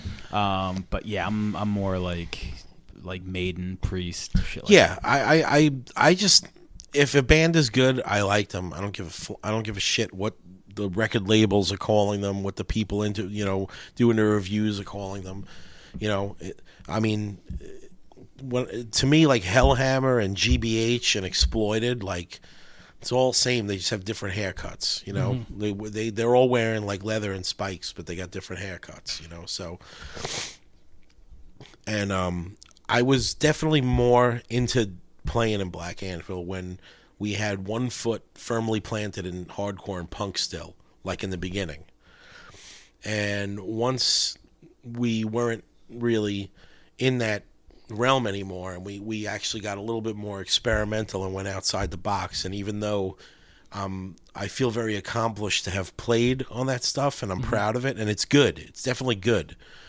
But it's not. I didn't feel sincere being a part of it anymore because it was too far from, like I'm as much into metal as I am into hardcore punk. Like I want, that's the realm I want to be in. I don't want to be completely in the black metal realm. Which I think the later records, that's where they are, right? Did you only play on the first? I played on all of them. Oh, really? Yeah, the last record I played on most of the songs. The only songs I didn't play on were there was a couple that Paul wrote and he orchestrated them at home himself, and the practice schedule was really crazy, and I was working a lot, and once we had a fire under our ass to get in the studio and just get this thing done.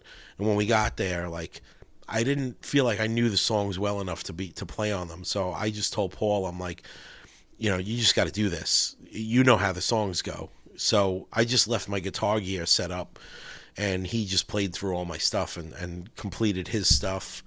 And there was a song that Jeremy wrote. That's the other guitar player. He wrote the song, and I wasn't adding anything to it. Like there was some dynamics to it that like I wasn't matching up with. So I just was like, Jeremy should just play that whole song because it's going to sound right with him doing it, and it's going to sound wrong if I have anything to do with it. So I played on. I guess you could say I played on the stuff that I had more to do with in the terms of writing and orchestrating, and the other stuff, there's songs that I'm not on. But you wouldn't know the difference though. Like when you listen to that record, you would not know the difference because we're all so like in tune with what we're doing. Like it's like Paul plays identical to me on guitar, rhythm wise. It's we're really good friends and we're really tight musically, and just the idea of the band just kind of got away from me. It wasn't really, the realm I wanted to be in, and I didn't feel sincere anymore about it. Like I didn't feel right standing up there playing next to them. It just wasn't like, wasn't moving me the same way. Yeah. And then when we went down to, there was a show that Jeremy couldn't play, and we went to go play with Municipal Waste in Richmond, and we were doing it as a 3-piece. And because the new stuff requires 2 guitar players, we went back to some old stuff to do the show, and I felt fine playing that stuff. I felt like I really belonged there, Right. And I was second guessing quitting. I had already put in my notice with them, and I was second guessing it because it felt so good. Right. But I'm not putting the blame on anybody except it's just I'm only going to do what I feel sincere doing, Right. Like I feel sincere playing in Sheer Terror. I feel sincere playing in Kill Your Idols. The early Black Anvil stuff, I felt like that came more from my heart, and the newest stuff, like I don't know what it is about it, because it's good, because to listen to it, I'm like, wow, I played on this. This is amazing, But that's like what you said about Paul Bearer. That's a point to be made, that he only does what he wants to do, and that's what you do with your music. It's the whole I smell point, a title. I smell a title. I suppose you know what it is, like you brought up like theatrics with like there was definitely a theatrical factor of Black Anvil that I really did like at first. I liked bringing that into music and being a part of that and the creative process of it. I mean, you know, but at the end of the day, it's just really a lot more relaxing for me to just get on stage and just worry about my guitar and my amp and not have to worry about, you know, lighting candles before we play. And, you know, I'm not putting it down. I'm just like, it's just, it's a lot of work. Did It's you ever extra think work. those words would come out of your mouth one day? That you know, I want to be lighting candles before I play. It doesn't sound like something Gary would. I mean, say. it was awesome. Like we played shows that we had like the fog machine going, and like that we smoked the whole place out. Like, we were blinded, and then we were up there like killing it, right? And place is so fogged out, and I'm like, yo, we're killing it so hard right now. Wouldn't it be awesome if like we stopped and like no one was in the room, everybody left, and like we were like waiting for the applause and they just didn't come. Like we didn't know because it was so fogged out. Like that would be like a Spinal Tap. Spinal Tap, yeah. Fortunately, and then it started bothering me. Like I was thinking about that while we were playing, and I was like, "Fuck, that's exactly what's gonna happen. Nobody's gonna be in here." And it started, and then we finished playing, and like the place like erupted. And there were people in there. I couldn't see them, but they were there. Could you see your guitar? Dude, we couldn't see shit. The bathroom. I went in the bathroom to wash up, and there was fog in there too. It was the Acheron. So okay. We fogged that place out so bad with the fog machine, and but like it's more relaxing to me to not have to worry about loading the fog machine into the van now.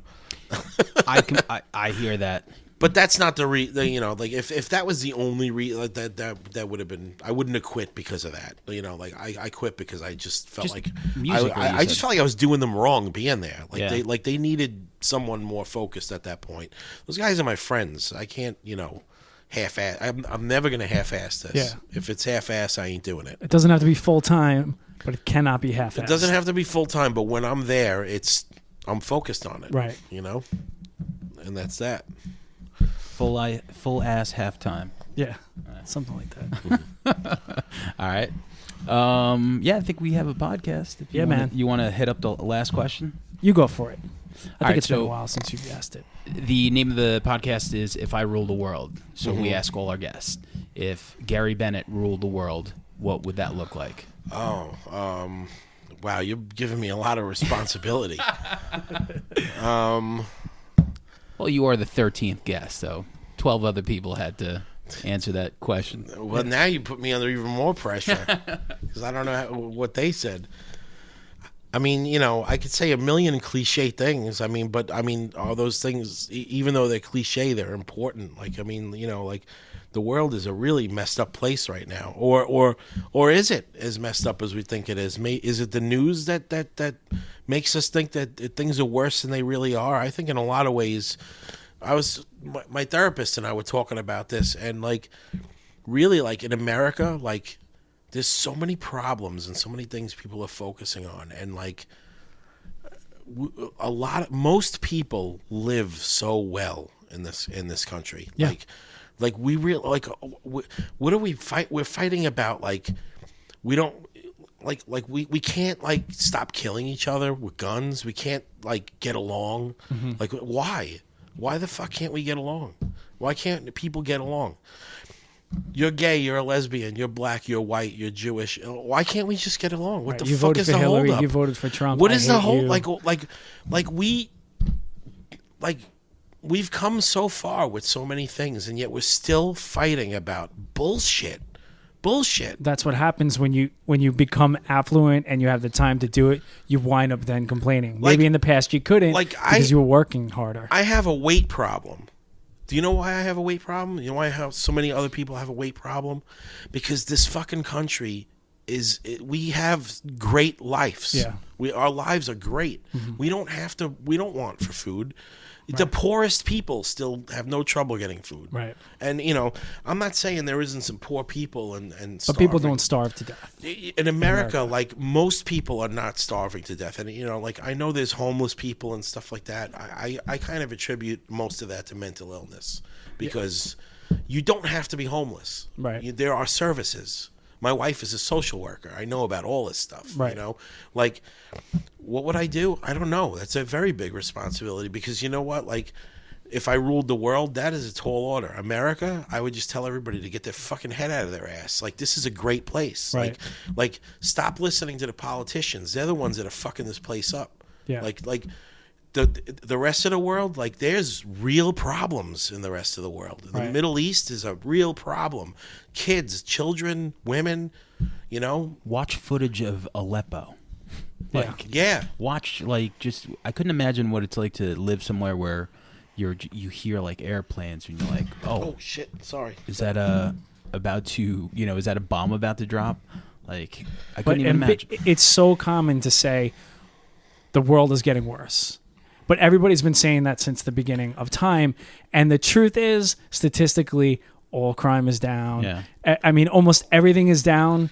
But we just see it more. If you ask my We're- grandmother, we're- the world's getting worse. we're and- more and I able to wouldn't trust share her. the bad news with each other. So that's why it we could feels- share. Yeah, I could log on to like YouTube or like the news and just be like, oh, what shitty thing is happening in Ohio right now? It's just Yeah. Yeah, and like, there's like, I saw an article that was definitely a fake art. Like, I see articles all the time, and like friends of mine post them like it's a real thing. Right. And I'm like, really? You're letting that do that to you right now? And I'm guilty of this too. It's happened to me. I've done it. I've been like, what the fuck? And then like I realized, like, there's no way this is real. Right. There's no way. Like, somebody took a story and really like embellished on it and got it. Like, you don't know who to trust anymore. Like, it's too easy to be a journalist. Right. These days, and like anybody could do anything, Or a podcaster. Well, at The bar least to your entry is low. I hope this is like, something you're interested in. This is different. Like, there are people that, like, they want to be like news journalists, and they have no problem like just like putting fear out there and bullshit and stuff just to like they know what buttons to push. They know what buttons to push. They know what to print to make the average like Archie Bunker slob like lose his shit like during his lunch break. Right. Yeah, absolutely. And like, I guess if I ruled the world, if there was some, I'm not one for censorship, but I would tell everybody that's spreading fear and hate to just shut the fuck up. Right. Shut the fuck up and get along, man. There's really no reason for us to not get along. Right. I like it. Everything we have everything we need here. The rest of the world, we gotta maybe try to help these people instead of giving them weapons and shit. Instead of giving them a reason to fight and this and that. I don't know. Like, maybe we should let these countries sort themselves out. That's what we did. We sorted ourselves out. Right. It's going to be ugly for a while, but it's already been ugly for how many hundreds of years. So, like, what are we going to do? We got to let these people figure it out. I agree with that. And 100%. instead of giving them guns, give them aid, give them food. But even aid and food goes to their leaders, and a lot of this stuff that if we send over a bunch of things, warlords, they need, but they could create business. You find that sometimes some of the aid hurts because then that shoemaker down the block can't make any money in his business because we just sent a bunch of shoes. So it's a weird dynamic where you feel like you want to help, and then it turns out that it's not that simple. I know. And, it's for bigger. I don't want the responsibility of ruling the world. I just want to play guitar and drive a forklift and rule your own and personal world. raise a son. That's it. don't give me that job because I'll fuck it up. All right, Cool. We're cool. Thank you for doing it, Gary. Thank you. This was a fantastic episode, if I may say so. Yeah, Gary. Oh, and thanks. don't forget, April 5th, that's Hardcore Stadium in Cambridge. April 6th, that is Brooklyn Bazaar. And April 8th is Underground Arts in Philadelphia. That's Kill Your Idols, Fireburn, and a bunch of other bands. And We'll put all that stuff in links below the episode. Yes, please. And everything that you want. And Shea Shea Terra's playing Albany this Saturday, and the 23rd on Long Island, Amityville Music Hall, and that's all I can remember for the Paul moment. Bearer is a guest we have to get one day. That's one of those I'll talk things. to him. Yeah. You're gonna have to go to him though. Yeah, that's no problem. So, Where does he live? Staten Island. Yeah. Maybe not. We'll do it over the phone. Nah, yeah. Karen's got family over there, so we'll We'll go there for Easter. Hey, you know what? Maybe we can get him out here for the 23rd. Maybe you could do it before the show or something. I am actually playing New Jersey on the 23rd. Yeah, we'll figure it out. This Okay. is your episode. Thank Gary. you. All right. I rule the world. I love 'em, baby.